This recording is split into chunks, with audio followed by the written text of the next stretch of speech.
Hi, and welcome to 15 Minutes of Fame. This is our 50th show, so congratulations to us. I'm Jeffrey. There it is.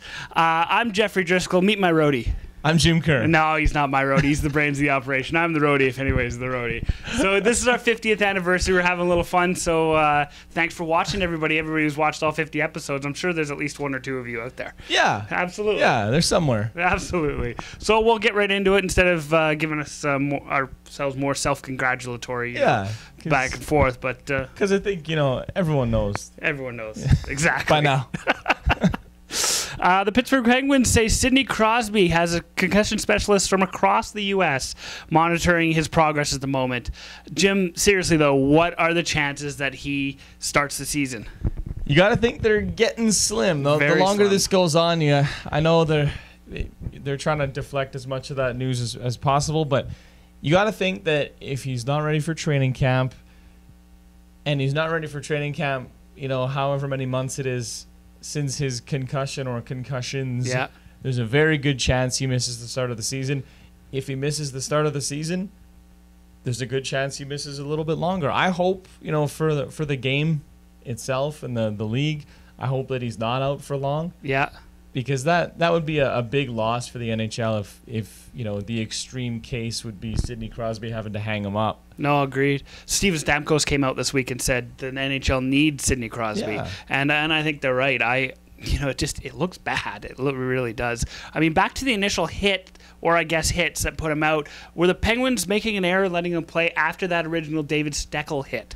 I wonder if the GM or the owner looks back and says, what were you guys thinking? Yeah. He might not have shown the symptoms or whatever, but he was knocked the heck out. Yeah. It was a big hit. You look back at it and you go, okay, well, maybe with your star player, you should just hold him out. Right. But they go, oh, no, he's fine. Just put him back in. He'll be all right. And that's sort of the old thought process of the NHL and sports and, anything to do with concussions, you'll be all right. You just got your bell rung. Well, exactly. No, how many times have you heard that in your totally hockey career? Well, yeah, and as a really kid, got your bell rung. Exactly.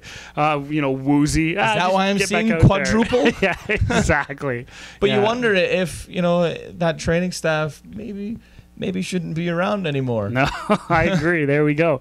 The San Jose Sharks signed 22-year-old forward Logan Couture to a 2-year extension that'll keep him there till 2014. Is he an important part of the Sharks there, Jim? 32 goals last year. Yeah, absolutely. He was 8-game winners too, and you need those young guys to maybe fill the bottom six. He played well in the playoffs too. I think he's rounding out to be quite an important player for not just the Sharks, but whoever he ends up playing with. I'm surprised in this day and age it was only 2 years, to tell you the truth. Yeah. I'm surprised it wasn't a 4 to 6 kind of deal. And reasonable money too. Yeah, absolutely. $275 and $3 million over the course of that extension. So good on the Sharks for getting him at a decent price, and hopefully he keeps going in the direction that he started his career in. Well, speaking of the Sharks, this is going to be an interesting year for them. They added perpetually injured, I think, Martin Havlat, Brent Burns, and Michael Handzus. I've thought this before, though, Jim, but you've got to think that it's only a matter of time before they win the Cup. Yeah, and they're sort of creeping into Ottawa Senators. Yeah, that's territory. Right. Should have won. Yeah, there's a couple other teams, maybe Vancouver. Yeah, where they're one of the best teams, if not the best, at least in the regular season, and then the playoffs come around and you go, okay, well, let's see if San Jose can pull it off. Right. But look at Ottawa. They were here, then they kind of reached the plateau there, and then now they're back down this way. Totally. I think San Jose is good for another maybe 3. I think I was listening to an interview with Couture. He said another 3 years. A lot of the big guys are up for free agency. So, right. So you got to do it now. Maybe things change at that point, but Brent Burns is great. He'll be great with Boyle. Yes. Havlat's good when he's healthy. Well, exactly. Yeah. And I think Handzus is still a good player too. So with what they already have, I think, they're putting themselves in a position to be even better than what they were last year, which was really good. And this is one of the reasons the Hockey News decided to get back to the Edmonton Oilers just for a second. Decided that the Oilers would be 15th in the West because we have such a hard Western Conference. I mean, you got people like the Sharks and LA's coming through, and Vancouver's still good. And with San Jose, I mean, I think you're going to see some real hockey this year. I think it's going to be fantastic. Yeah. Really it'll be fun to watch them because totally. they could potentially be like an easy first place. Yeah, absolutely. Moving on to Drew Doughty, the LA King, or potential LA King, I guess. Could be a holdout this fall because he doesn't have a contract yet.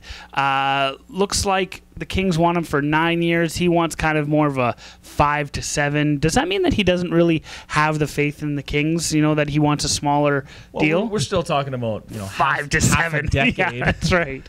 But to not have a deal yet, neither side is really saying right now that it's anything serious, but they wouldn't, right? Right. No, of course not. So if you get to training camp and Drew Doughty doesn't have a contract, even that's not bad as long as they sort of get it sorted out quickly. There's rumors that they haven't really spoken all summer. Wow. Once or twice, maybe. I guess the players leave it up to their agents to get it done, but I guess if they want him on a big long term and he wants, a couple of years less than that, one side's going to have to budge. Yeah, that's right. He's a great player. I think the Kings just take it, sign for the 7 years, the outside part of that, and just go with it. I think that's what's got to go. Well, they need him in their lineup. They absolutely need him in the lineup. We could use him. Well, yeah. I'll give him 7 years. Yeah, absolutely. Let's sign that offer sheet right now. Yeah. One more note from the NHL. TSN pointed out this week that Brendan Shanahan, who is the new league's disciplinarian, the replacement for Coley Campbell, has been suspended during his playing career by each one of the 4 predecessors to his appointment. So it sounds like he's really got some experience with this already going in. I believe the phrase "it takes one to know one" will really that's right. will be a big part of anything he does in that position. Although I was looking at the suspensions and he's got a 20-year career, right? And it was mostly in the first 10, 11 years where he liked to give a few elbows while guys were going by. Much less in the second half. So maybe it takes one to know one. Absolutely. In the CFL this week, how about the Winnipeg Blue Bombers? They opened up Week 9 with a big 30-27 win over the Hamilton Ticats to improve to 7-1. Are they the real deal? Swaggerville, baby. Well, Swaggerville. They're looking good, but you know what? They haven't played everyone yet. Yeah. But 7-1 at this point in the season is very impressive. Definitely. They had to come from behind a little bit to beat Hamilton, but I mean, tops in the East. They're ahead of Montreal in the standings. Tops in the entire league. Yeah. So far, so good. I don't know if anyone expected them to be as good as they are. But are you ready to get the Swaggerville tattoo yet? No, I'm not ready yet. No. We'll see how else they go here. They've got Saskatchewan back-to-back and then Montreal. Where will they be heading into the big week 13? That it's really tough to say because Saskatchewan, they've been bad. But you just don't know. Yeah, I think they'll take both games against Saskatchewan. Yes. I'm just gonna say it. Yeah, no, But Montreal, that'll be the true test. Definitely. If they can beat Montreal, then they're a legit, legit definitely. team. Then they're 10-1. Then week again, 13. they could lose the next 3, and they could just be kind of talking about run-of-the-mill team. Could be an Edmonton Eskimos, lose a bunch in a row, I guess. Yeah. Well, from football to football. See here. Episode 50, folks. This is all for you. Cultured. Yes, exactly. You're so cultured. Players in Italy's Series A. Series A. There it is. Serie A. Is that how that goes? Are on strike just after La Liga players. See, I got that one. La Liga players settled their strike in Spain. Is it the year of the work stoppage in pro sports, Jim? It appears to be. We got. Let's run it down here. Serie A. Series A. Yes. La Liga. They've since got theirs sorted out. The NBA. Looks like that one's going to go on for a bit. I would say that one's going on. The NFL. 4.5 months. At least they came back. Yeah, it's been pretty bad. I was going to go on strike too, but we worked out our new collective bargaining agreement after episode 49. Yes, that's right. You were almost a holdout for episode 50. It was a lot. And the big thing about the Serie A strike is that the players, what the owners want is if they don't want a player anymore, they can force them to not train with the first team. So they can just kind of cast them aside, and the players don't want that, obviously. But that's one of the main sticking points between the two. Well, that's a good one. I like that. We're going to move on to the GABBYs now. Good goes to the New York Yankees this week. They set an MLB record on Thursday with 3 Grand Slams and a 22-9 win over the Oakland Athletics. Canadian Russell Martin had one of the slams. He went 5 for 5 and drove in 6 runs, both career highs. But here's the crazy thing.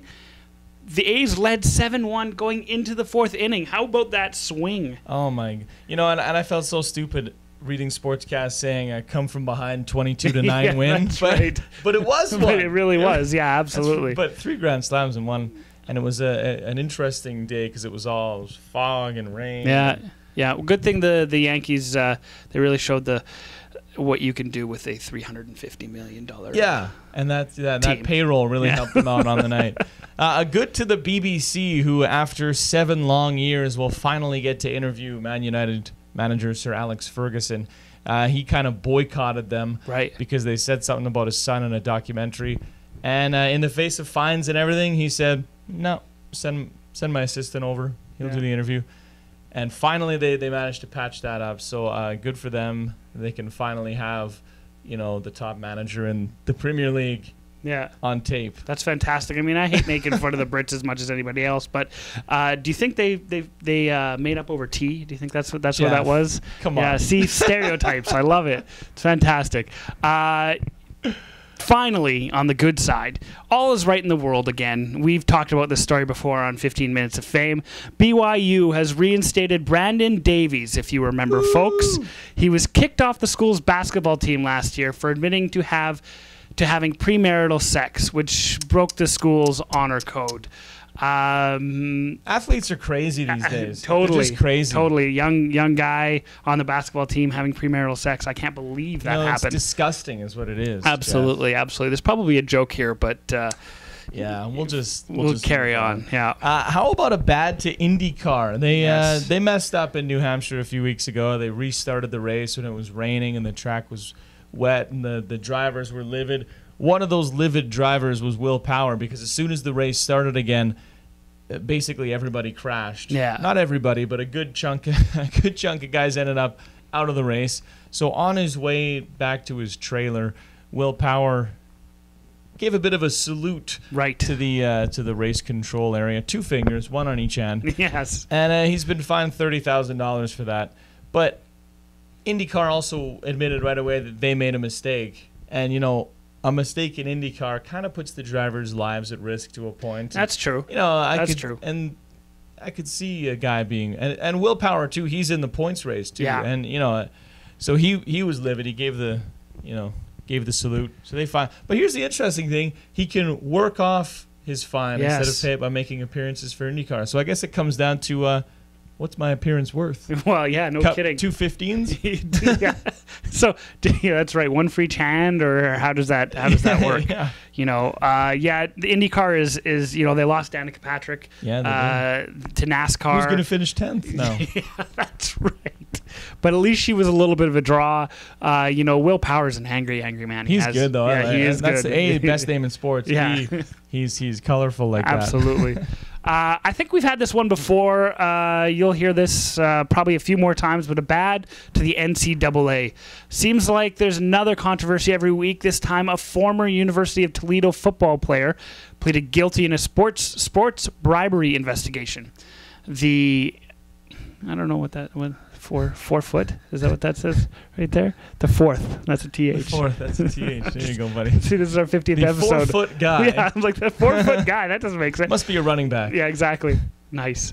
The 4th guy to enter a guilty plea. Quentin Broussard accepted money from a gambler, including $500 to fumble in a 2005 bowl game. Fumble for free. I was going to say, $500 is not a whole lot of money. If players made even a little bit of money, this stuff probably wouldn't happen. The NCAA really needs to figure this out, Jim. Well, if you think that a guy's accepting $500 in a bowl game to fumble, he's probably hard up for money. Well, a lot of these students really are hard up for money. They are students. I don't know if you remember what it was like to be a student, but we were students together, and I was poor, absolutely poor. So these guys are getting a free ride to school. I was refreshed from napping all the time. Yeah, that's right. What? No. Yeah. Our final bad this week you know what, we're just going to keep going because it's the 50th episode. It is the 50th episode. We go as long as we want. North Korea's women's soccer team that just played in the Women's World Cup will not be playing in the Women's World Cup when it comes to Canada in 2015 because a bunch of players tested positive for steroids. Nice. Now, the type of steroids we're talking here, musk deer gland therapy. Yeah, I'm actually on... after they were struck by lightning. Yeah, they were struck by lightning, folks, by the way. Which apparently happened. And apparently deers are a good lightning remover. Yeah, see, it's so funny because I'm on a musk rabbit gland therapy. Well, yeah. Makes me run faster. That's why you look like a carrot. That's why I look like a carrot, because of the orange, folks. It's not even wearing a shirt. That's just him. That's just me. Yeah, how about that? That's something else. Goodbye, North Korea. Yeah, goodbye, North Korea. Yeah, after, their men's team had such a big success. Well, not a real success, but, they made their appearance in the World Cup last year, and it was going to be a big deal whether they make it into the next couple of World Cups. Unbelievable for the women. Yeah, but absolutely. it's funny. It is. It's absolutely hilarious. Tested positive for steroids, and then they come out and say it's deer musk gland therapy. What is that? What is that? It sounds like a nice... woodsy cologne. A deer musk. Pungent. We're going to do some quick hits here because God knows we're going over time anyways this time. Yeah. The big wigs from the NBA and the Players Union are meeting this week. Will it resolve anything, Kersey? No. Absolutely not. No, I don't think it will because it's the second time they've met since the lockout. Yeah, nothing's going to happen. The second time. Yeah. It'll be 2 months. Brutal. Will the North American Baseball League be back next year? Boy, we make a lot of fun of this league. Yeah, it's good when it's good, but 2 teams had to close shop early, and they shortened the season by a week. They're going to expand the playoffs, and I think they just need to figure out the North Division a little bit because there's teams all over the map. In the South, it's Texas and Arizona. Here, it's Hawaii, Alberta, California, and Illinois. Yeah, unbelievable. And that just doesn't work for independent ball. No, it really doesn't. That being said, the Edmonton Capitals go up against the Calgary Vipers in the first round of the playoffs this year. Do you think the Edmonton Caps can bring home the whole title? You think Hell yeah, they can. Absolutely, they can. Last question here. This is our 50th episode. Does 15 Minutes of Fame make it to episode 100, sir? Yes, absolutely it does. Well, ladies and gentlemen, that's our 32 minutes of fame up for this week. Join us again next week when we get a whole new 15 minutes of fame. Thanks for watching for the whole 50 episodes. I'm Jeffrey Driscoll. And I'm Jim Kerr. Have a good week, folks.